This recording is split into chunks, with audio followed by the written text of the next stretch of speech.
le thème de ce matin, c'est l'église de Jésus-Christ. L'église de Jésus-Christ. Quelqu'un dit avec moi l'église de Jésus-Christ? L'église de Jésus-Christ. On va aller pour notre texte de base, Matthieu chapitre 16, le verset 18. Je prie que ce matin, dans tout ce que je vais dire là, que Dieu utilise cela pour être comme une source de bénédiction pour vous. Je veux qu'on lise ensemble. Il dit, et moi, je te dis que tu es Pierre, et que sur cette pierre, je bâtirai mon église, et que les portes du séjour des morts ne prévaudront point contre elle. Dieu bénisse sa parole. Il dit, et moi je dis que tu es Pierre, et que sur cette pierre, je bâtirai mon église, et que les portes des séjours des morts ne prévaudront point contre elle. Vous voyez, dans ce verset, c'est la première fois que le mot église est mentionné dans toute la Bible. La première fois. Amen. Je bâtirai mon église et les portes du séjour des morts ne prévaudront pas contre. Donc Jésus dit quoi? Je bâtirai mon église. Ça veut dire que c'est Dieu lui-même qui bâtit son église. Ça veut dire que l'église appartient à Christ, n'est-ce pas? Et que c'est Christ qui bâtit son église. C'est vrai que Dieu utilise les hommes bien aimés pour bâtir son église, mais l'église n'est pas un projet des hommes. L'église est un projet de Dieu. Je parle à quelqu'un? Dis avec moi, l'église n'est pas un projet des hommes, un projet de Dieu. Donc l'église n'est pas une institution humaine, l'église est une institution divine. Et l'église est l'institution, je dirais, la plus importante sur la terre. Je dirais encore que l'église est l'institution la plus puissante. Tu peux tout détruire, mais tu ne peux pas détruire l'église.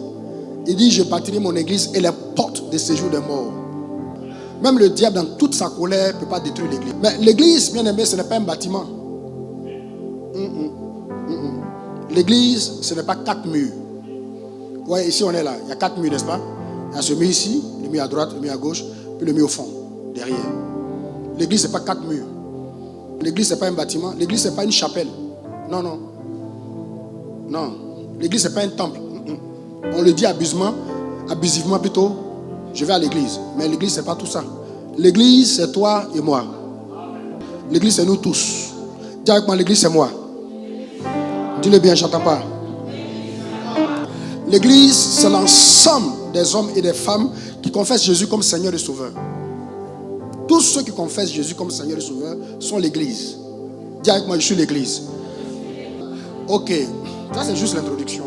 L'église, le mot église même vient du grec ecclesia. Ecclesia, je vais épeler E-K-L-E-S-I-A. Ecclesia. C'est un mot que Jésus, c'est pas Jésus qui l'a inventé, c'est un mot qui existait déjà. Parce que ecclesia, c'est une assemblée qui délibère, mais c'est une assemblée politique. Dans le sens de l'église, ce n'est pas une assemblée politique, c'est une assemblée spirituelle. Donc, ecclesia veut dire quoi? Appeler hors d'eux. Appeler hors d'eux. Ça dit, c'est... Pourquoi ecclesia? Parce que bien sûr, vous savez, tout le Nouveau Testament a été écrit en grec. Donc, ecclesia vient du grec.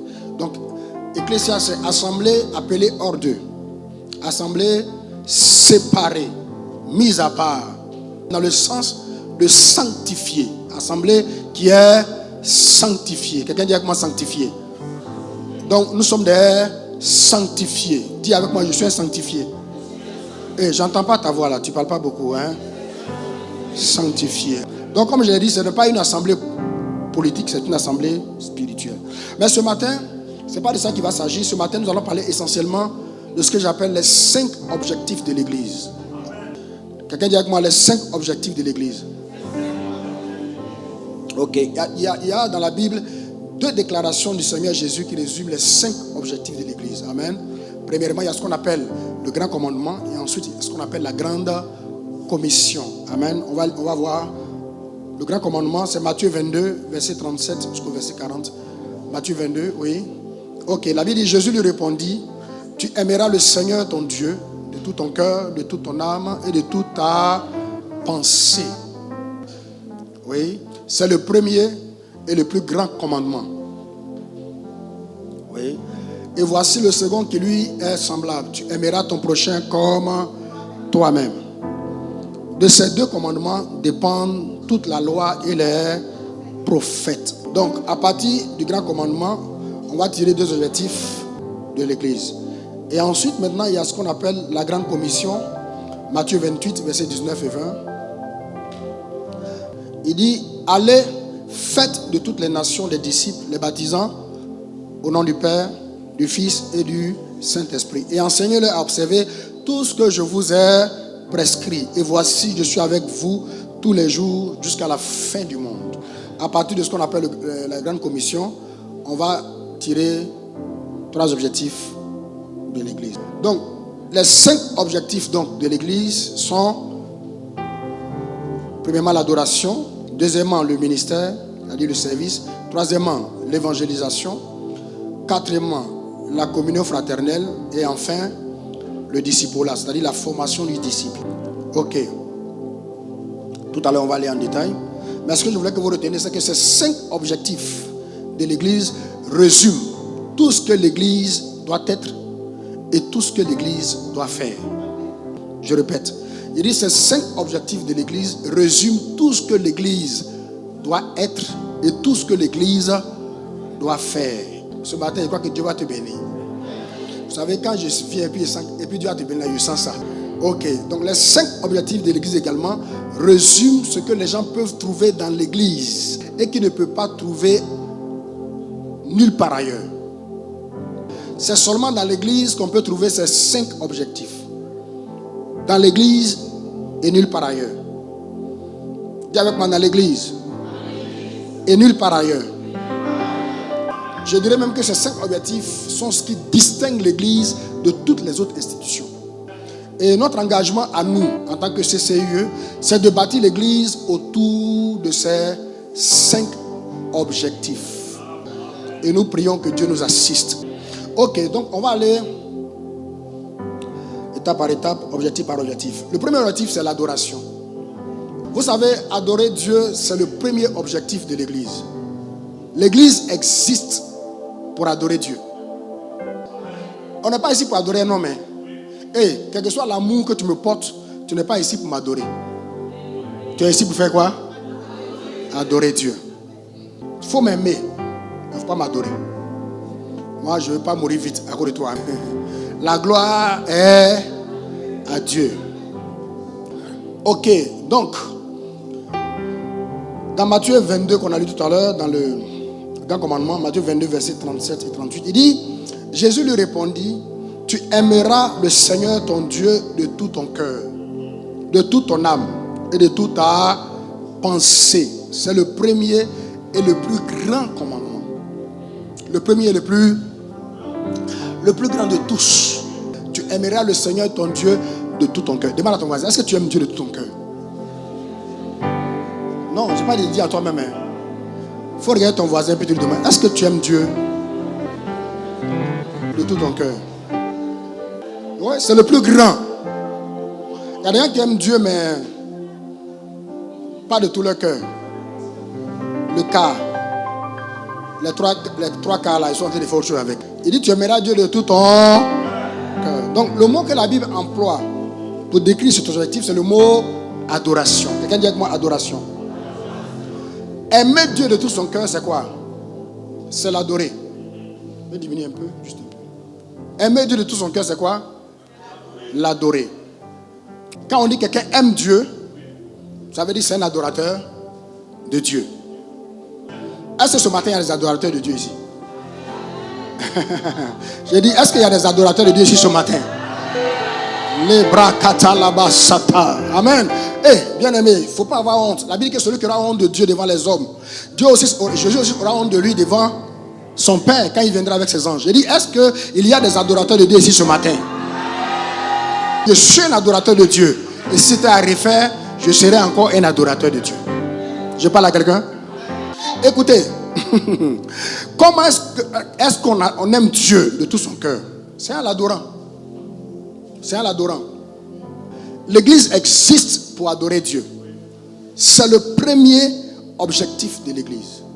L'Église existe pour adorer Dieu. Donc, adorer Dieu est le premier objectif du chrétien.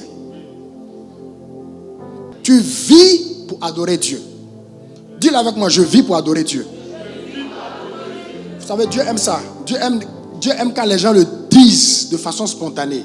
Dis-le de façon spontanée. Je vis pour adorer Dieu. J'ai pas entendu, j'ai pas entendu. Je dis, est-ce qu'il y a des adorateurs de Dieu ici ce matin? Les bras katalama sataya. Je vis pour adorer Dieu. Jean chapitre 4, le verset 23. Jésus qui parlait avec la femme samaritaine, n'est-ce pas? Parlait d'adoration avec la femme samaritaine. Et puis il dit ceci, mais l'heure vient, elle est déjà venue, où les vrais adorateurs adoreront le Père en esprit et en vérité. Car ce sont là les adorateurs que le Père demande. J'ai dit, est-ce qu'il y a des adorateurs de Dieu ici ce matin? Et il précise les vrais adorateurs. Parce que dans toutes choses, il y a les faux et puis il y a les vrais. Ce matin, est-ce qu'il y a des vrais adorateurs de Dieu ici ce matin? Donc l'adoration, c'est la manifestation de notre amour pour Dieu. Chaque fois que tu exprimes ton amour pour Dieu, tu es en train de l'adorer de tout ton cœur. Ou je dirais encore, chaque fois que tu adores le Seigneur, tu es en train de l'aimer de tout ton cœur. Que tu sois seul, que tu sois en groupe, comme ce matin, chaque fois que tu exprimes ton amour pour Dieu, tu es en train de l'adorer de tout ton cœur. Oui, et quand je parle d'adoration, je ne suis pas en train de parler des cantiques d'adoration qu'on a chantés ce matin. C'est pas de ça que je parle. C'est vrai que les cantiques d'adoration font partie de l'adoration. Quand je parle d'adoration, je parle d'un style de vie. Une façon de vivre qui plaît à Dieu. Ta façon de vivre qui plaît à Dieu. Qui fait la différence entre toi et les autres. Vous savez, il y a des années en arrière, quand dans ma famille, j'étais une personne banale. Mais aujourd'hui, on me voit comme un adorateur de Dieu. Et on me donne toute la révérence qui va avec. Quand j'arrive, pasteur. À toi, ma fille. Oui. Quand j'arrive, pasteur, on est arrivé. La façon de faire même a changé. Parce que je suis un adorateur, qu'il en soit ainsi pour toi. Je dis que cela soit ta portion. Quand les gens de ta famille qui te connaissaient avant, quand ils te voient, ils vont te reconnaître comme une personne qui est différente. Si ce que tu faisais avant de rencontrer Jésus, tu continues de le faire après avoir rencontré Jésus, ça veut dire que tu n'es pas encore un vrai adorateur. Et c'est pourquoi je prie pour toi que tu sois un vrai adorateur. J'ai dit un vrai adorateur. Est-ce qu'il y a des vrais adorateurs ici? Donc, c'est une manière de vivre qui plaît à Dieu. En fait, l'adoration, c'est quoi? C'est tout ce que nous faisons qui rend gloire à Dieu. Qui rend gloire à Dieu. Tout ce qu'on fait qui rend gloire à Dieu. Éphésiens 1:12 dit que l'adoration, c'est célébrer. Il dit, nous servions à la louange de sa gloire. C'est-à-dire, quand on te voit, on doit dire, Dieu est bon, Dieu est vivant. C'est-à-dire, quand quelqu'un te rencontre, quelqu'un qui t'a connu avant, quand il te voit, il dit, waouh, Dieu est vivant. C'est ça que Paul dit, nous sommes quoi? Une lettre écrite. Quand les gens, une lettre, qu'est-ce qu'on fait avec? On la lit. Quand les gens te voient, ils doivent pouvoir lire Dieu. Dieu est bon. Je dis, je prie que cela soit ta portion. Vous savez, le mot adorer apparaît pour la première fois avec Abraham. En théologie, il y a ce qu'on appelle la loi de la première mention. Chaque fois qu'un mot est mentionné pour la première fois, ce que le mot dit là est très important pour la suite de la mention dans toute la Bible. La première fois que le mot adorer est mentionné, c'est avec Abraham. Dans Genèse 22, le verset 5. La Bible dit, Abraham dit à ses serviteurs, restez ici avec l'âne, moi et le jeune homme. Nous irons jusque là pour adorer et nous reviendrons auprès de vous. Nous irons faire quoi? Adorer et nous reviendrons auprès de vous. De quoi s'agit-il? Abraham s'est rendu à la montagne pour adorer. C'est Dieu qui lui a dit d'aller adorer. Mais en fait, Abraham s'est rendu à la montagne pour sacrifier à Dieu son fils Isaac, son fils unique, le fils de la promesse. Donc vous voyez que dans l'adoration, il y a la notion de l'offrande, il y a la notion du sacrifice. La notion de quoi? De l'offrande, la notion du sacrifice. Donc l'adoration, c'est quoi? L'adoration, c'est avant tout l'offrande de notre vie à Dieu. Amen. Qui a offert sa vie à Dieu ici? Qui est assis ici, qui a offert sa vie à Dieu? C'est pourquoi tu ne mourras pas prématurément. C'est pourquoi ce qui tue les autres ne te tuera pas. C'est pourquoi, bien-aimé, Dieu fait la différence avec toi. C'est ça en fait. Écoutez, si tu dois adorer Dieu, pour que les mêmes choses qui arrivent aux autres t'arrivent aussi, c'est qu'il y a quelque chose qui ne va pas. Il faut laisser l'adoration. Va adorer tes fétiches. Chaque fois qu'il y a un problème, Dieu doit faire quoi? La différence avec toi. Lève la main droite avec moi. Il faut dire, Dieu fait la différence avec moi. Dieu fait la différence avec toi. Donc dans la notion, bien-aimé, de l'adoration, il y a sacrifice, il y a offrande. Donc l'adoration même, c'est quoi? C'est le sacrifice, l'offrande de notre vie à Dieu. Amen. J'ai offert ma vie à Dieu. Adorer Dieu, c'est offrir sa vie à Dieu. Romains 12, verset 1. Romains 12, 1. Il dit quoi? Il dit, je vous exhorte donc, frères, par la compassion de Dieu, à faire quoi? À offrir vos corps, à offrir votre vie, à offrir votre argent, à offrir vos maisons, à offrir vos biens, à offrir tout ce qui vous appartient à Dieu. Ce qui serait de votre part est quoi? Non, ce qui serait de votre part un culte raisonnable. Donc offrir tout comme un sacrifice quoi? Vivant. Quelqu'un dit Amen. 1 Corinthiens 10, 31. Regardez ce qu'il dit. Il dit, soit donc que vous mangez, soit donc que vous buviez, soit que vous fassiez autre chose. Faites tout pour la gloire de Dieu. Ça veut dire quoi? Si aller manger une nourriture particulière ne glorifie pas Dieu, alors je ne mange plus. Si aller dans un endroit ne glorifie pas Dieu, alors je ne vais pas. Si côtoyer quelqu'un ne glorifie pas Dieu, alors je ne vais plus là-bas. Alléluia. Porter un témoignage. On dit non, si tu vas, il faut dire ça. Si ça ne glorifie pas Dieu, arriver là-bas, il ne faut pas dire. Rien ne va t'arriver. Il dit quoi que tu manges, quoi que tu boives, quelque chose que tu fais, fais tout pour la gloire de Dieu. Alléluia. Est-ce qu'il y a des gens ici qui cherchent la gloire de Dieu? Est-ce qu'il y a des gens ici qui veulent glorifier Dieu dans leur façon de faire, dans leur façon de parler, dans leur façon d'agir? C'est ce que Dieu recherche. Des gens qui glorifient Dieu. Moi, je veux marcher dans la compagnie des gens qui glorifient Dieu. Il y a des gens, quand tu marches avec eux, tu sens que ta vie grandit. Tu sens que tu évolues. Mais il y a des gens, quand tu marches avec Dieu, avec eux, tu régresses. Oui, il ne faut pas marcher avec eux. Des gens qui respectent Dieu, des gens qui révérencient Dieu, des gens qui parlent de Dieu bien-aimé avec crainte, avec tremblement, des gens qui parlent de Dieu avec respect. Quand tu les entends parler de Dieu, ton amour de Dieu augmente. Amen. Tu as envie, oh yes, de connaître Dieu davantage. Je prie que cela soit ta portion. Regardez, notre adoration de Dieu comprend tout ce que nous sommes. Tout ce que nous sommes, hein? Notre vie de prière, oui, notre vie de jeûne, notre vie de méditation, notre vie de semences, offrande, quoi encore? Oui, allez-y. Notre vie de sanctification, notre vie de consécration, tout ce que nous faisons, c'est ça notre vie d'adorateur. Un adorateur de Dieu. Je prie, pendant que je prêche, que le Saint-Esprit qui m'a envoyé prêcher ce message ce matin augmente, bien-aimé, l'amour de Dieu dans ton cœur. C'est ce que la Bible dit. Je vais terminer par ceci. Regardez, la bataille spirituelle la plus ancienne, et qui date depuis le commencement, la Genèse, c'est la bataille de l'adoration. Je répète, la bataille spirituelle la plus ancienne et qui date depuis la Genèse, c'est la création, c'est la bataille de l'adoration. Adorer Dieu ou adorer Satan. Bien-aimés, nous avons été créés pour adorer Dieu.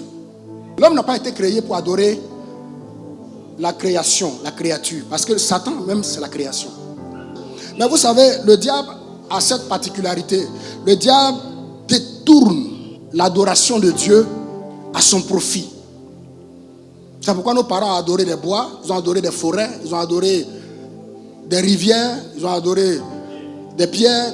Bien-aimés croyants adoraient Dieu. La bataille de l'adoration. Le diable détourne. Le diable fait quoi? Détourne. Je disais à quelqu'un cette semaine que je me suis rendu compte que le diable profite, je dirais utilise la souffrance pour faire quoi? Pour détourner l'attention des gens, l'adoration de Dieu vers lui. Regardez, chaque fois que quelqu'un souffre, il cherche une solution. Et une solution immédiate. Donc quand il sait que prier, c'est trop long, tout ça, qu'est-ce qu'il fait? Il va automatiquement vers le diable. Amen. Écoutez, je vais vous dire, la clé que Dieu nous a donnée, bien aimé, contre la souffrance, c'est la foi. Je parle à quelqu'un. Je dis, la clé que Dieu nous a donnée contre la souffrance, c'est quoi? La foi. La foi, c'est quoi? C'est la confiance en la parole de Dieu, en Dieu. Quelle que soit la souffrance que tu as, il y a une parole de Dieu appropriée, bien aimé, pour cette souffrance-là. Je parle à quelqu'un? Est-ce que je parle à quelqu'un? Donc, je me tiens ici et je déclare, quelle que soit la forme de souffrance que tu as, que la main de Dieu intervienne dans ta vie. Retenez ceci, c'est très important. Bien aimé, la clé que Dieu nous a donnée contre la souffrance, c'est la foi. C'est pourquoi la Bible dit que sans la foi, il est impossible d'être agréable à Dieu. Dieu n'a jamais promis à quelqu'un qui ne va pas souffrir. Mais quand tu souffres, tu as la foi. On va lui donner un passage, Matthieu 4, verset 8 à 10. Le diable le transporta encore sur une montagne très élevée, lui montra tout le royaume de la terre et leur gloire, et lui dit, je donnerai toutes ces choses si tu te prosternes et m'adores. Vous voyez encore, il dit quoi? Si tu te prosternes et m'adores. Jésus lui dit, retire-toi, Satan, car il est écrit, tu adoreras le Seigneur, ton Dieu, et tu le serviras lui seul. Dis à ton voisin, tu adoreras le Seigneur, ton Dieu, et tu le serviras lui seul. Remets le dernier verset. Remarquez ici, dans le dernier verset, il dit quoi? Tu adoreras le Seigneur, ton Dieu, et tu le serviras lui seul. Bien aimé, remarquez que l'adoration vient avant quoi? Avant le service. Alléluia. Je le dis parce que le plus souvent, on est tellement occupé à travailler pour Dieu qu'on oublie de l'adorer. Amen. Avant de faire un quelconque service pour Dieu, assure-toi d'avoir cette communion, cette relation personnelle avec Dieu. C'est pourquoi Jésus a dit à Marthe que Marie a choisi la bonne part qui ne lui sera pas ôtée. Assure-toi. C'est pourquoi je me tiens ici et je déclare. Jésus a dit, il cherche de vrais adorateurs. Je prie qu'à partir d'aujourd'hui et dans la suite des temps, que tu sois un vrai adorateur au nom de Jésus-Christ. Il dit un vrai adorateur de Jésus-Christ. Amen. Donc c'est le premier objectif. Deuxième objectif, c'est le ministère. Quelqu'un dit avec moi le ministère. Le ministère ou le service. Le service. Donc le premier objectif, l'église existe pour adorer Dieu. Deuxième objectif, bien aimé, l'église existe pour servir Dieu. Et servir Dieu, c'est le deuxième objectif. L'église existe pour servir Dieu. Toujours Matthieu 22, versets 30 à 40, le grand commandement. Et voici le second qui lui est semblable, tu aimeras ton prochain comme toi-même. De ces deux commandements dépendent toute la loi et les prophètes. Tu aimeras ton prochain comme toi-même. J'entends pas, hein? Tu aimeras ton prochain comme toi-même. Vous savez, chaque fois que tu témoignes de l'amour à quelqu'un, au nom de Jésus, tu es en train d'accomplir un ministère, en train de servir Dieu. Chaque fois que tu témoignes de l'amour à quelqu'un, au nom de qui? De Jésus. Tu es en train de servir Dieu. La Bible même dit que si tu donnes un verre d'eau à un de ses plus petits enfants, tu es en train de faire quoi? Servir Dieu. Je parle à quelqu'un? Je dis, chaque fois que tu témoignes de l'amour de Jésus à quelqu'un, tu es en train de servir Dieu. Chaque fois que tu témoignes de l'amour de Jésus-Christ aux autres, en faisant quoi? En répondant à leurs besoins, en les aidant à guérir de leurs blessures, tu es en train de servir Dieu. Tu es en train de rendre ministère. Donc l'église existe pour s'occuper des besoins des gens. Jésus a dit que je ne suis pas venu. Les gens reprochaient à Jésus d'être toujours avec les gens de mauvaise vie. Et puis il leur a dit, mais moi je ne suis pas venu pour ceux qui se portent bien. Bien aimé, ceux qui se portent bien n'ont pas besoin de médecins. Moi je suis venu pour ceux qui sont malades. Donc l'église est un hôpital où tout le monde, toi et moi, nous sommes des patients. Chacun attend que le Seigneur le guérisse. Maintenant, ceux qui sont un peu plus guéris, ils font quoi? Ils aident les autres aussi à être guéris. Je parle à quelqu'un? Est-ce qu'il y a des aides soignants ici ce matin? Est-ce qu'il y a des aides médecins ici ce matin? Les bras kataya. Acclame le Seigneur, bien-aimé. Donc l'église doit s'occuper de toutes sortes de besoins.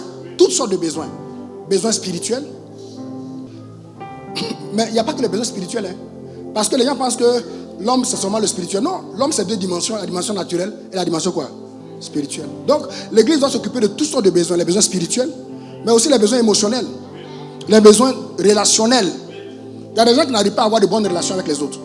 L'église doit l'aider, doit aider une personne qui n'arrive pas à avoir de bonnes relations avec les autres à avoir de bonnes relations avec les autres. Je parle à quelqu'un. Si quelqu'un ne sait pas s'occuper de sa famille, un homme ne sait pas prendre soin de sa femme, l'église doit aider les hommes à prendre soin de leur famille et de leur femme. Si une femme ne sait pas respecter son mari, l'église doit aider cette femme-là à respecter son mari. C'est vrai que ça marche. Il n'y a pas que des besoins spirituels, des besoins émotionnels, des besoins relationnels, des besoins physiques, des besoins matériels, même financiers. L'église existe pour que, bien aimé, tu quittes la pauvreté pour la prospérité. Je parle à quelqu'un. Vous savez, Dieu peut te faire changer de statut spirituel en un flash. Je vous dis, beaucoup parmi vous là, votre situation financière ne change pas. Vous savez pourquoi? Parce que Dieu sait que le jour où ça change, tu ne viendras plus à l'église. Donc il prend le temps. ma fille rit, mais c'est vrai, il sait. De toute façon, tu es galère là. Si Dieu a mis un peu d'argent dans ta main, première chose, tu vas acheter voiture. Deuxième chose, chaque week-end, tu vas aller en... Et quand on t'appelle, tu as dit non, parce que je suis dans une affaire sérieuse, alors que tu es couché. Donc Dieu prend le temps de t'affermir un peu d'abord. Il faut que tu sois bien affermi. Là maintenant, quand il t'envoie l'argent, bien aimé, l'argent c'est le Seigneur. Est-ce que je parle à quelqu'un ce matin? Hey, Dieu te connaît plus que toi-même. Il ne faut pas rester pour dire non, moi si me donne. Attends, Dieu te connaît. Ça fait plus de 30 ans que je suis dans l'affaire de Dieu. Je sais que, bien aimé, ce qu'un homme dit là, quand l'argent passe par là, il change. Donc il ne faut pas dire non, moi, pasteur, sauf moi. Pardon. Donc l'église doit répondre aux besoins de tout le monde. Tout le monde. Je parle à quelqu'un? Oui, c'est pourquoi dans l'église, il doit y avoir un ministère envers les enfants, il doit y avoir un ministère envers les hommes, un ministère envers les femmes, un ministère envers les jeunes gens, les drogués, tout le monde, tous les maux de la société, l'église doit guérir cela. Je parle à quelqu'un? Mais vous savez, ça veut dire qu'une seule personne ne peut pas le faire. Ça veut dire que chacun de nous, bien-aimés, a un ministère. Chacun de nous doit servir Dieu dans un domaine précis. C'est pourquoi Dieu nous a donné des dons et des talents à chacun, selon sa capacité. Donc tu ne peux pas venir t'asseoir dans l'église, ça fait 1 mois tu es là, ça fait 2 mois, 3 mois, 1 an, tu es assis dans l'église, tu n'occupes aucune... C'est quoi ça là? Tu es suspect, hein? Il y a quelque chose que tu sais faire qui peut apporter un soulagement à quelqu'un d'autre. Dis à ton voisin, qu'est-ce que tu sais faire? Il faut lui demander. Bien aimé, nous avons été créés pour servir Dieu. Dis-le avec assurance. Il faut dire, j'ai été créé pour servir Dieu. Oh, bien aimé, c'est quelque chose que j'ai compris très tôt. Je suis fier de le faire. Je suis fier de le faire. Regarde-toi, depuis que tu es converti, qu'est-ce que Dieu t'a pas donné? Il t'a tout donné. Mais tu ne fais rien avec ça. Quand on va te confier ça, ah, moi je ne veux pas. Ah, moi je ne veux pas. Il faut t'asseoir là. Le peu qu'il t'a donné, il va arracher ça encore. Il va devenir observateur. Donc, chacun a un ministère. Et tu dois participer, bien aimé, à la vie de l'église en mettant tes dons et tes talents au service de l'église. Je parle à quelqu'un. Il faut que tu mettes tes dons et tes talents où ça? Dis-le à ton voisin, il n'a qu'à bien entendre. Parce que quand je parle, il n'entend pas bien. Toi, tu es assis à côté, quand tu parles, il entend bien. Il faut dire mettre tes dons et tes talents au service de l'église. Arrête de nous fatiguer, amen. Ce n'est pas la peine de porter tes talons, venir faire malin sinon, Non, on n'a pas besoin de ça ici. On a besoin des gens qui peuvent s'occuper des autres, qui peuvent aider les autres à guérir, à grandir, à évoluer. Rama Katelebro Sata. Alléluia. Matthieu 25, verset 21. Son maître lui dit, c'est bien, bon et fidèle serviteur. BFS. Bon et fidèle. Quand je vais arriver au ciel là, je veux que Dieu me dise ça. Il dit, tu as été fidèle à peu de choses. Je te confierai beaucoup. En dans la joie de ton maître. Vous connaissez cette parabole, non? La Bible dit qu'un maître partant pour un voyage a donné de quoi? Talent à ses serviteurs. À un, il a donné 5, à un autre, il a donné 2, puis il a donné 1. 5, il a fructifié. Celui on a dit bon et fidèle, 2 a fructifié. On dit bon et fidèle, le 1 là. Vous savez, en général, les gens qui ne font rien dans l'église, là, c'est eux qui critiquent tout ce qu'on fait. Remarquez bien, ils ne font rien, c'est moi qui se plaint. On ne prie pas assez. On ne chante pas assez. Il n'y a pas de programme. Pourtant, il ne fait rien là. Et puis quand on fait un programme, il ne vient pas. Hein? Mais c'est toujours lui qui a quelque chose à dire. Remets le verset. Il dit c'est bien, bon et fidèle quoi? Vous savez, il dit fidèle serviteur. Nous, en général, on parle de fidélité en termes de quoi? D'assiduité au culte. Le constant, le gars, il vient tous les jours. On dit, oh, le frère, là, vraiment, c'est un frère fidèle. Oh, la soeur, là, vraiment, depuis qu'elle a l'église ici, là, vraiment, elle est fidèle. Mais Dieu ne parle pas en termes de présence, hein, de constant. Non. Il parle de fidélité en termes de quoi? Service. C'est-à-dire que quand il ne sait pas Dieu, son cœur n'est pas en paix. Mais toi, tu ne sais pas Dieu, tu manges, tu dors, tu ronfles. Tu n'as même pas le droit de ronfler. Ah, non, tu n'as pas ça, le droit. La Bible dit que tout ce qui respire fait quoi? Loue l'Éternel. Ça veut dire que si tu ne loues pas Dieu, tu n'as pas le droit de respirer. Vous savez, souvent on dit non, je ne sais pas, bon, je ne sais pas quoi faire dans l'église, je ne sais pas quoi faire. Aussi longtemps que tu ne fais rien, ton don ne va pas se développer. Ton talent ne va pas se développer. On dit c'est au pied du mur qu'on voit quoi? Le vrai maçon. Ça veut dire que c'est quand tu travailles que ce que tu as en toi se développe. Mais tu es assis là, tu as fait quoi? Il ne fait rien 1 an. Tu as fait quoi? Il ne fait rien 2 ans. Tu as fait quoi? Il fait rien 3 ans. À un moment donné là, tu vas commencer à te tourner les pouces. Tu vas retourner. Tu vas retourner. Il y en a aussi qui disent non, moi j'ai fait ICA, les gens sont ingrats.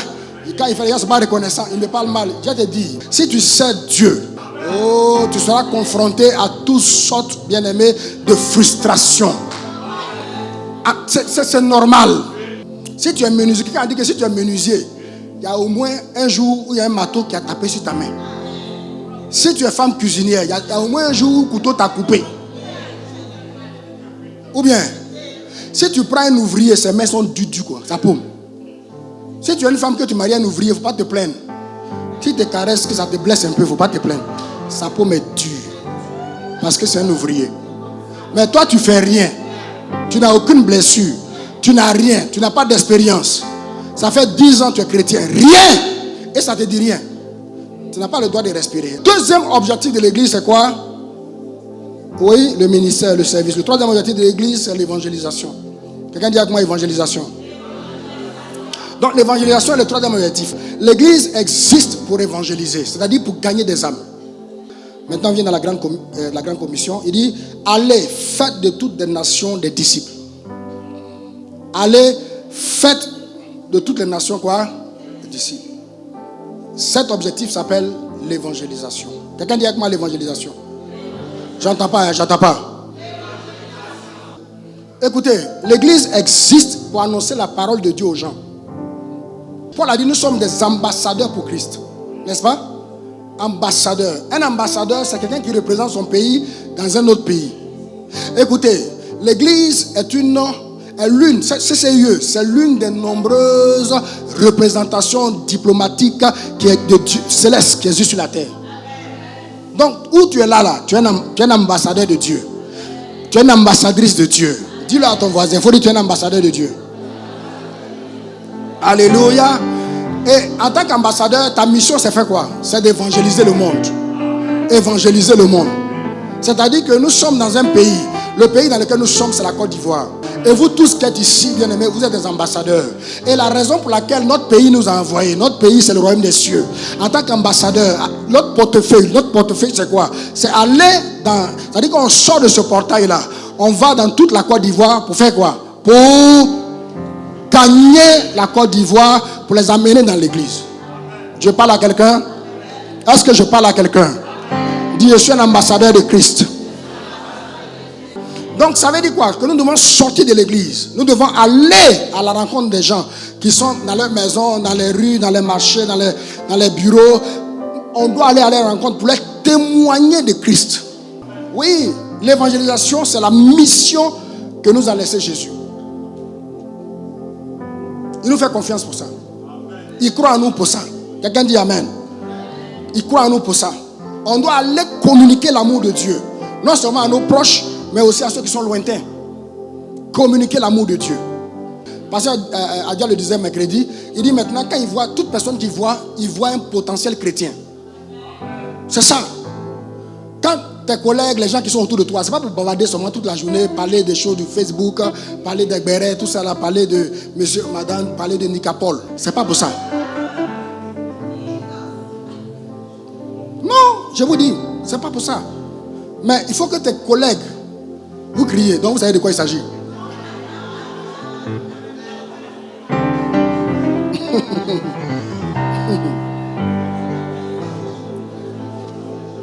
La raison pour laquelle Dieu t'a mis dans ce milieu-là, c'est pour communiquer l'amour de Dieu à ceux qui sont autour de toi. Leur parler de l'amour de Dieu. Dieu t'a tant aimé. Bien aimé, regardez le monde avec les yeux de Dieu. Quel que soit ce que la personne qui est avec vous fait, ne la condamnez pas. Communiquez-lui l'amour de Christ. Dieu aime les hommes. Les hommes sont mauvais à cause de Satan. Dieu les aime et Dieu veut les retirer de l'emprise de Satan pour faire d'eux des gens meilleurs. Je parle à quelqu'un. Donc il faut leur communiquer l'amour. Aime les gens. Tape ton voisin, il faut dire aime les gens. Communique-leur l'amour. Vous savez, la tâche, c'est-à-dire l'évangélisation est tellement importante que dans Alléluia. Vous savez, il y a ce qu'on appelle les évangiles synoptiques. Les évangiles synoptiques, c'est quoi? Ce sont Matthieu, Marc et Jean. C'est-à-dire que si vous voyez un fait qui est relaté dans Matthieu, c'est sûr que c'est relaté dans Marc et puis dans Luc. Mais pas dans Jean. Jean, son évangile est particulier. Mais c'est bizarre, l'évangélisation est tellement importante que dans tous les livres, on en parle. Dans Matthieu, dans Marc, dans Luc, dans Jean, et même dans Actes des Apôtres. Il dit, vous recevrez puissance, le Saint-Esprit, et vous serez mes témoins. À cause de l'heure, on ne pourra pas lire tous ces passages. Mais si vous voyez, vous allez voir, dans Matthieu, Jésus en parle. Dans Marc, il en parle. Dans Luc, il en parle. Dans Jean, il en parle. Dans quoi encore? Actes, il en parle. Tellement important. Je dis quoi? Tellement important. On ne pourra pas lire tous ces versets. Donc, Jésus nous ordonne d'aller annoncer le message du salut au monde. Allez annoncer le message du salut au monde. Il n'y a de salut en aucun autre. Je vous dis la vérité. Il n'y a de salut en aucun autre. Si vous voyez quelqu'un qui est musulman, ne dites pas non mais ça fait rien, lui il a une religion. Quelqu'un qui est bouddhiste, ça fait rien, il a une religion. Quelqu'un qui est quoi encore? Je sais pas, non ça fait rien, il a une religion. Bien aimé, écoutez, il n'y a de salut en aucun autre. Quel que soit celui que vous avez en face de lui, s'il n'est pas chrétien, c'est un potentiel chrétien qui est en face de vous. Il a besoin d'accepter Jésus comme Seigneur et Sauveur. Parlez-lui de Christ. Pour vous qui êtes commerciaux, qui recevez des clients matin, midi et soir, écoutez, quand vous rencontrez des gens, regardez, par leur façon de parler, par leur mine, pour savoir que ce monsieur-là, il a besoin de Jésus. Parce que pour accomplir cette tâche, Dieu nous a laissé le Saint-Esprit. Jésus nous a laissé le Saint-Esprit. Par l'esprit de discernement, tu peux regarder quelqu'un et puis savoir que cette personne-là a besoin de Jésus-Christ. Je parle à quelqu'un ce matin. Est-ce que je parle à un chrétien ici ce matin? Bien aimé, aujourd'hui, là, c'est que des chrétiens. Est-ce que je parle à un chrétien ici ce matin? Donc l'évangélisation n'est pas une option. Au contraire, c'est un privilège. Ce n'est pas une option. Ça dit que ce n'est pas quelque chose, non, je peux faire ou je ne veux pas. Non, c'est un privilège. Moi, je trouve que c'est un privilège que Dieu m'associe à cette grande œuvre. Je vous dis la vérité. Et je prie chaque jour que Dieu m'utilise pour sauver d'autres personnes. De parler à des gens, ils vont donner leur vie à Jésus. C'est un privilège. Je remercie le Seigneur pour cela. Je ne fais pas malin sur le Seigneur. Il y en a qui font malin sur le Seigneur. Ah Seigneur, si tu ne me bénis pas, moi je ne t'évangélise pas, je ne fais pas. Il ne faut pas faire, il faut t'asseoir là. Dis avec moi, c'est un privilège. J'entends pas. Tu as la responsabilité de partager Jésus. Partout où tu vas. Tu dois parler de Jésus. Tu dois parler de sa venue sur la terre. Tu dois parler de ce qu'il a marché au milieu des hommes. Tu dois parler de sa mort à la croix. Tu dois parler de sa résurrection qui est unique. Tu dois parler de sa promesse de retour. Écoutez, si tu es assis ici et que tu as perdu la notion, bien-aimé, je te le rappelle ce matin. Jésus revient bientôt. C'est pourquoi, écoutez, la croissance de l'église n'est pas une option. Il n'y a pas des églises qui sont nées pour ne pas grandir, d'autres sont nées pour grandir. Non. Ce n'est pas une option. C'est une chose que Jésus veut. Parce que, bien aimé, plus on gagne des âmes, plus l'église fait quoi? Moins on gagne les âmes, moins l'église. Donc tu dois gagner des âmes. Ce n'est pas une option. L'église doit grandir. On ne cherche pas la croissance de l'église pour les beaux yeux du pasteur ou pour que les membres de l'église fassent le malin. Non, ça n'a rien à voir. Mais parce que Dieu veut que les hommes et les femmes soient sauvés. Dieu veut que tu sois sauvé toi-même. Dieu veut que tes frères et soeurs soient sauvés. Dieu veut que ton père soit sauvé. Dieu veut que ta mère soit sauvée. Dieu veut que les enfants que tu vas mettre au monde soient... Dieu veut que ton mari soit sauvé. Dieu veut que ta femme soit sauvée. Dieu veut que le monde, les hommes et les femmes soient... Dis amen à ça, bien-aimé. Et donc, aussi longtemps qu'il ne se reste qu'une seule personne, bien-aimé sur terre, qui n'a pas encore reçu Jésus, on doit continuer à annoncer l'évangile. Et je pense que le message de l'évangile est un message d'actualité. Je vous dis la vérité, c'est un message qui est actuel en ce moment au 21e siècle. Regardez la dépravation. Avec Internet, regardez un peu la dépravation. Les gens ont besoin de l'évangile. Aujourd'hui, les gens n'ont plus peur, ils n'ont plus honte. Les gens s'en foutent, ils s'habillent comme ils veulent. Quelqu'un a dit ceci, mais il dit, mais l'habit que tu as porté là, c'est quoi? Le tissu est resté chez le couturier ou quoi? Parce qu'on a l'impression que c'est des chiffons que tu as portés. Tout ton corps est dehors. Les gens n'ont plus honte. Bien aimé, tout ça c'est Satan. L'évangile doit être prêché. Que la pudeur revienne. Que le respect revienne. Que le respect des aînés revienne. Que les vertus, les bonnes vertus fassent quoi? Reviennent. Donc c'est un message d'actualité. Prêche l'évangile. Dis à ton voisin, prêche l'évangile. C'est pourquoi il faut venir à l'évangélisation. Il faut venir à l'évangélisation. Écoutez, Dieu n'est pas pour Dieu là, c'est pas parce que tu as l'argent pour acheter habits, payer ton loyer, tu peux acheter maison maintenant, tu peux acheter voiture, tout ça c'est bien, tout ça c'est bon, mais c'est ton intérêt personnel. Ce qui intéresse le Seigneur là, c'est les âmes qui vont être gagnées. Amen. Donc quand tu as fini de faire tes intérêts personnels, pense aux intérêts de Christ. Tape ton voisin, dis pense aux intérêts de Christ. Pas lui avec assurance. Pense aux intérêts de Christ. L'église existe pour évangéliser. Acclame le Seigneur, bien-aimé.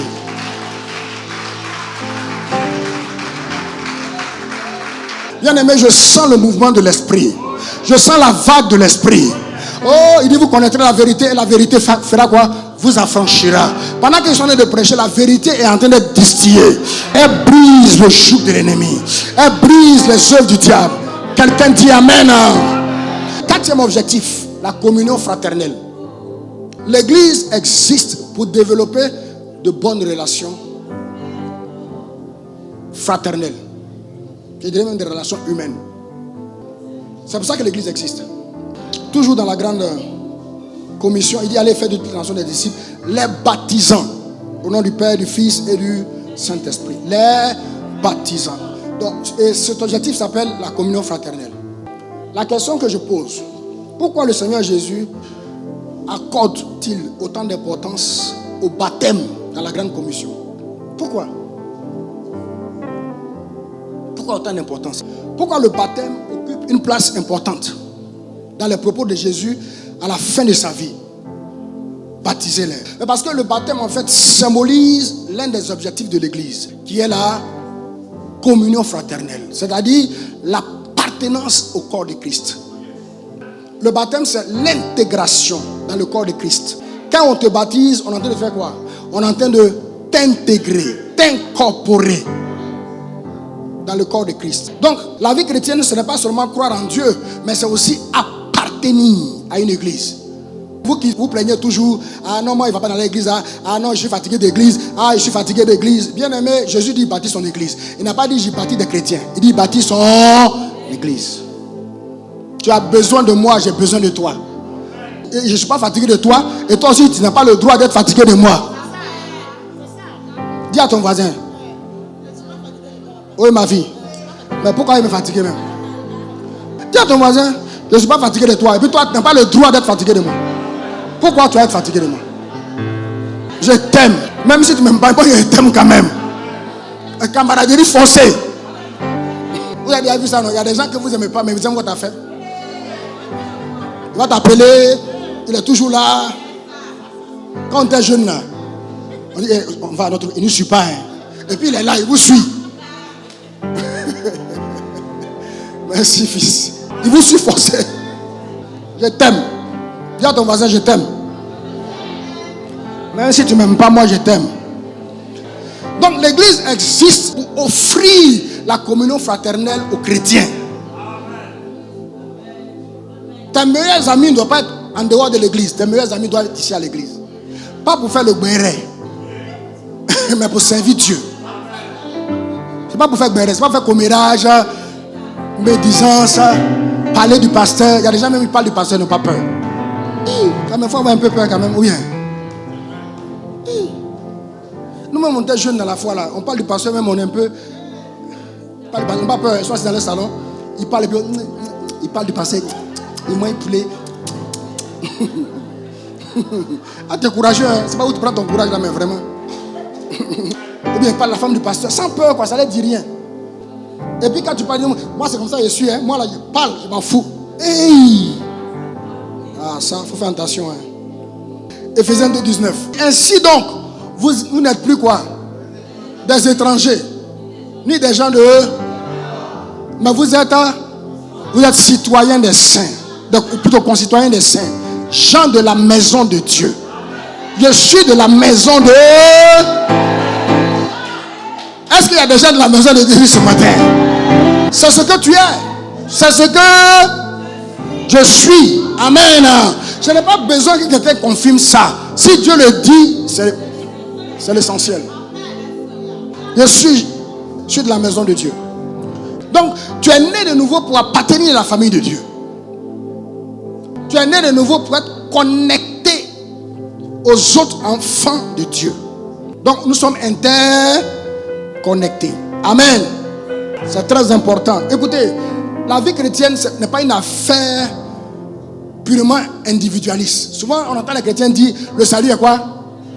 Le salut est individuel. Le salut est personnel. C'est l'argument qu'ils ont trouvé pour faire ce qu'ils veulent. Je vais te dire, ce n'est pas vrai. Ou si c'est vrai en partie. En tant que chrétiens, nous ne sommes pas supposés vivre une vie de solitude. Si tu vis seul, la Bible dit, le diable est comme un lion qui fait quoi? Rugissant, il cherche qui va dévorer. Regardez comment les lions attaquent. Les lions, ils se mettent à l'affût. Ils se cachent, ils se mettent à l'affût. Et puis quand le troupeau passe, ils regardent. C'est le plus faible. Lui qui est quoi? À l'écart du troupeau. C'est lui qui l'attaque. Si tu es seul, tu es plus vulnérable. Mais si tu es avec nous, bien-aimé, s'il doit t'attaquer, il doit m'attaquer aussi. Je parle à quelqu'un. Je vais vous donner une autre image. Regardez. Quand tu prends le balai, si tu prends une brindille de balai, c'est facile à casser. Mais prends tout le balai et puis essaie de casser. Parce que l'unité fait quoi? Quand on est ensemble, bien-aimé, on est fort. Mais quand tu es seul, le diable va te dire, appelle-le. Il faut l'appeler. Mais quand on est ensemble, tu ne peux pas l'appeler parce qu'on est là. Donc la communion fraternelle nous aide à faire face aux difficultés de la vie. Hey, quand tu marches avec un frère qui a déjà vécu ce que tu vis, c'est plus facile pour lui de donner des conseils. Vous savez, quand tu es seul dans ton coin, tu penses que c'est à toi seul que les choses arrivent. Mais quand tu es avec les autres qui rendent leur témoignage, tu vois que ce n'est pas toi seul. Que Satan est un menteur. On dit, mais c'est faux. Hein? Il dit, oui, non, c'est ce qu'il est. Alléluia, c'est un menteur. Vous savez, il n'y a de relation sûre nulle part. Il n'y a de relation saine nulle part. On est dans une société où toutes les relations sont bizarres. Je vais dire, écoutez, tu marches avec quelqu'un. Quand tu commences à réussir, la personne est aigrie. Oh, je lisais un témoignage d'une jeune fille qui dit que sa camarade, parce qu'elle a ouvert un magasin, sa camarade lui a donné un AVC. Elle devait mourir. J'expliquais à ma femme, elle devait mourir et puis par la grâce de Dieu, elle n'est pas morte. Donc elle ne savait pas que c'était sa camarade. Donc, elle n'est pas morte par la grâce de Dieu, mais elle a eu des séquelles. Et tout le monde vient à la maison sauf ça. Alors elle a compris qu'elle appelle, elle ne décroche plus. Elle a compris que c'est elle. Vous savez, quand tu envoies dans le monde spirituel mystique, quand tu envoies quelque chose à quelqu'un que ça n'arrive pas, ça peut revenir vite vers toi. Donc il faut chercher à te cacher. Donc on est dans un monde où aucune relation n'est saine. C'est-à-dire qu'il y a de relations saines nulle part. Le seul endroit où les relations sont saines, c'est dans l'église. À l'église, les relations sont fraternelles. Elles sont saintes. Elles sont basées sur Dieu. Elles sont franches. Alléluia. Elles sont réelles. Elles ne sont pas hypocrites. Je parle à quelqu'un ce matin. Pendant que je prêche, je prie que le Saint-Esprit fasse reposer sur cette église l'Esprit de Dieu, l'amour de Dieu. Il dit que le Saint-Esprit rend témoignage à notre esprit que nous sommes enfants de Dieu. Que le Saint-Esprit répand dans vos cœurs les arts de l'amour de Dieu. Je dis que l'amour de Dieu habite vos cœurs. Je dis que l'amour de Dieu habite vos cœurs. Quelqu'un dit Amen. Au nom de Jésus. Acclame le Seigneur, bien-aimé. Dernier point. Le dernier objectif, le discipolat. Quelqu'un dit avec moi le discipolat. Il dit, allez faire de toutes les nations des disciples, les baptisons au nom du Père, du Fils et du Saint-Esprit, et enseignez-leur à observer tout ce que je vous ai prescrit. Et voici, je suis avec vous jusqu'à la fin du monde. Donc le discipolat, ou je dirais la formation du disciple, c'est le dernier objectif de l'Église. L'Église existe pour former les disciples de Jésus, de Christ. Il dit, enseignez-leur à observer tout ce que je vous ai prescrit. Et la Bible appelle cet objectif le discipolat. Discipolat, disciple ou formation du disciple. L'église existe pour enseigner et pour édifier le peuple de Dieu. Vous qui ne venez pas à l'église, tantôt tu viens, tantôt tu ne viens pas. Il n'y a pas un autre endroit où on va te prêcher la parole de Dieu dans toute sa clarté que dans l'église. Aujourd'hui, à cause d'Internet, il y a des gens qui ne viennent pas à l'église. Ils sont assis chez eux, ils mettent direct, non, je suis fatigué, paresseux. Lève-toi et viens à l'église. Tu es paresseux. Il y a des gens même qui sont dans les groupes de formation, école du ministère, tout ça, ils viennent aujourd'hui, demain ils ne viennent pas. Il y a vous dire, tu ne peux pas être disciple de Jésus si tu n'as pas été formé à être disciple de Jésus. On ne devient pas disciple parce qu'on a duré dans l'église. Non, on devient disciple parce qu'on a reçu un enseignement. Je parle à quelqu'un. Il y a un de nos petits qu'on était à Boaké, campus, qui est devenu pasteur aujourd'hui. La dernière fois, il est venu me voir. Il a des soucis, donc il dit qu'il est venu me voir pour... Amen. Même pas coacher pour qu'il fasse un prêt. En tout cas, il venait pour ça. On a parlé à peine 10 minutes. Il a laissé le prêt. Il dit, c'est bon. Le peu que tu m'as donné là, je vais partir avec ça. C'est ça qu'il m'avait pour triompher. Mais quand il venait, il dit, quand je venais là, j'étais down. J'étais découragé, trop de problèmes. Mais je me suis rendu compte que je n'ai pas de problème. Dieu est avec moi. Les kataya. Deux personnes peuvent regarder la même situation, mais ne pas voir la même chose. Ça dépend, bien aimé, de la connaissance qu'ils ont de Dieu. C'est la différence. Pendant que l'autre voit une opportunité pour que sa foi se manifeste, l'autre voit une occasion pour que sa peur se manifeste. Écoutez, l'église existe pour aider les gens à ressembler davantage à Jésus. Quand tu viens dans l'église, tu viens tel que tu es. Mais bien aimé, quand tu ressors de l'église, tu dois ressembler à Jésus. Dans ta façon de parler, dans ta façon d'agir, dans ta façon de penser. Je parle à quelqu'un. Donc l'église existe pour former des disciples. Quand Jésus vivait sur la terre, ceux qui marchaient avec lui, on les appelait les disciples de Jésus. Demande à ton voisin, est-ce que tu es un disciple? Demande à ton voisin. Je demande à ton voisin, pas de me demander à moi, demande à ton voisin. Regarde, quand tu es assis à côté de quelqu'un, quoi on a peur de lui, il ne peut rien te faire. Ici on est à l'église, on n'est pas au cinéma ou ailleurs. Demande-lui, est-ce que quand tu te regardes là, tu es un disciple de Jésus? Mais parce que tout disciple de Jésus doit recevoir une formation. Il doit être enseigné. Vous savez, quand certains parmi vous prennent le micro ici, quand ils parlent, je vois mes propos dans votre langage. Vous savez pourquoi? Parce qu'il y a longtemps que vous êtes ici et je me suis investi en vous. C'est ça on dit un vrai disciple. Mais ce n'est pas quelqu'un qui vient à l'église une fois tous les 6 mois. C'est-à-dire aujourd'hui il est là, demain il n'est pas là. Après tu es surpris que tu ne grandis pas spirituellement. Tu as grandi comment? On grandit par l'assiduité. On grandit par la formation. On accepte d'être formé. Toute ta vie, bien aimé, tu dois accepter d'être formé. Vous-même qui travaillez dans les services là, bien aimé, il y a des moments où on vous forme. Pour de nouveaux produits, pour les nouveaux challenges, pour les nouveaux objectifs. N'est-ce pas? Donc c'est un processus c'est-à-dire qui se met en place dès qu'on est de nouveau. Quand tu nais de nouveau, tu dois être formé. Tu dois accepter d'être formé. Une église sans prédication, où on vient seulement, on dit reçois. Et puis on finit, on s'en va à la maison, on vient. Je te dis la vérité, tu ne seras pas un bon chrétien. Après un mois, 2 mois, 3 mois, 6 mois, tu vas commencer à faire fétichisme. Non, je vous dis la vérité. Pour recevoir. Tu vas me laisser même pour aller voir un féticheur pour dire que le pasteur a dit ceci, je vois si c'est vrai. Tu as besoin de paroles. Éphésiens chapitre 4, verset 11 à 15. Regardez bien. Il dit, il a donné les uns comme apôtres, les autres comme quoi? Prophètes, les autres comme évangélistes, les autres comme pasteurs et docteurs, pour le perfectionnement des saints en vue de l'œuvre du ministère et de l'édification du corps de Christ. Jusqu'à ce que nous soyons tous parvenus à l'unité de la foi, à la connaissance du Fils de Dieu, à l'état d'homme fait à la mesure et à la stature parfaite de Christ. Afin que nous ne soyons plus des enfants flottants, emportés par tout vent de doctrine, par la tromperie des hommes, par leurs ruses dans les moyens de séduction, mais que professant la vérité, amen, dans la charité, nous croissions à tous égards en celui qui est le chef, Christ. Alléluia. Donc l'église n'est pas seulement appelée à évangéliser, mais l'église aussi est appelée à enseigner ce qu'elle évangélise. Donc le disciple là, c'est quoi? C'est plus que le fait d'avoir accepté Jésus. Le disciple-là, bien aimé, c'est mettre en pratique. C'est-à-dire connaître la parole et la mettre en pratique. Connaître la parole et la mettre. C'est pourquoi il dit dans Jean 14, verset 15. Il dit si vous m'aimez, gardez mes commandements. Est-ce que je parle à l'église ce matin? Est-ce que je parle à des chrétiens ce matin?